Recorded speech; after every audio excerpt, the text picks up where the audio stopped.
And welcome to The Factor Uncensored. Thank you for joining us tonight. The city of Houston is seeing a new candidate join the race for mayor. Congresswoman Sheila Jackson.Lee is now in that race. Jackson.Lee was first elected to Congress more than 28 years ago in 1994, replacing Craig Washington. If elected, she would become the first black woman to serve as mayor here in the city of Houston. Now, Jackson.Lee joins a list of competitors in the Houston mayoral race. Here they are. They include Chris Hollins, Robert Gallegos, Gilbert Garcia, Amanda Edwards, and Senator John Whitmire. Until now, experts argued Senator Whitmire as the most obvious front runner. Tonight, we want to talk about it. Jackson.Lee's candidacy with changing the game. Let's turn to our guests who are here on The Factor Uncensored. Political analyst Marcus Davis, Dallas Jones, and Houston City Council member Michael Kubosh. Glad to have you all here on The Factor Uncensored. Great to be here. Thank you. I don't like to say monkey wrench, but there is definitely a change in this race with Congresswoman Sheila Jackson.Lee joining. Amen. Who will be most likely affected by this, from your perspective? Let's begin with you, Dallas. Well, I think it affects the entire ticket. Absolutely. You know, from top to bottom. You know, Congresswoman has been a long-standing a fixture in Houston politics and national politics, and certainly a name that does not require quite as much cash to garner a name ID that perhaps some of the other candidates will. And so if you're the front runner, it either pushes you down.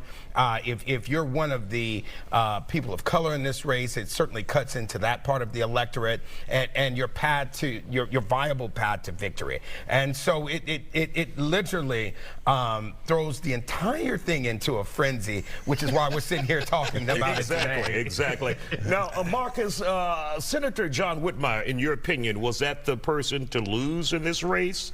Was this his race to lose? No, that wasn't my opinion. I'll leave that to the others. My opinion is there's an election day, and like they say in basketball, we play the game for a reason. So we have election day for a reason. But there's always a front runner. We have election day for a reason. There's always a front runner and someone with name recognition. Front runners and go to people who want to sit aside with their pencils and their pens and keep score and all that kind of good stuff. That's me. At the end of the day, we have a Final Four right now that broke everybody's bracket. Right, so I'm not one that subscribes to this idea of if somebody's to lose. It's the people's race to win. You asked at the opening, who does this affect? One, it affects the citizens because now they have a broader choice of who they want to run this major metropolitan city. Also, it affects the city, which is on the brink of the greatest potential that it's seen in its history. So it affects the people, it affects the city, and most importantly, it affects me and my kids on how Houston's gonna move forward. So it's a wide open race. This does make it a tad bit more interesting.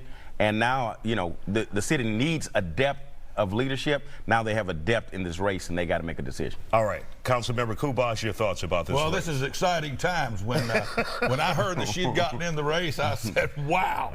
You know, because if I go to a funeral in her district, if I go to any event in her district, she's there, and always, and she's so gracious. And when people in her district that are leaders get sick, she'll go to the hospital to see them. She is somebody who cares for her district. I told our group at our Christmas party a few years ago when she was there, I introduced her to all of my family and to the crowd that was at the Christmas party, and I said, listen, if I pass anytime soon and she hears about it, she'll be there to give a flag that flew over the Capitol for me. I can promise you she'd do it. Absolutely. Now, for those who say we are losing a very viable, effective voice in Washington, D.C., what would you say to those people?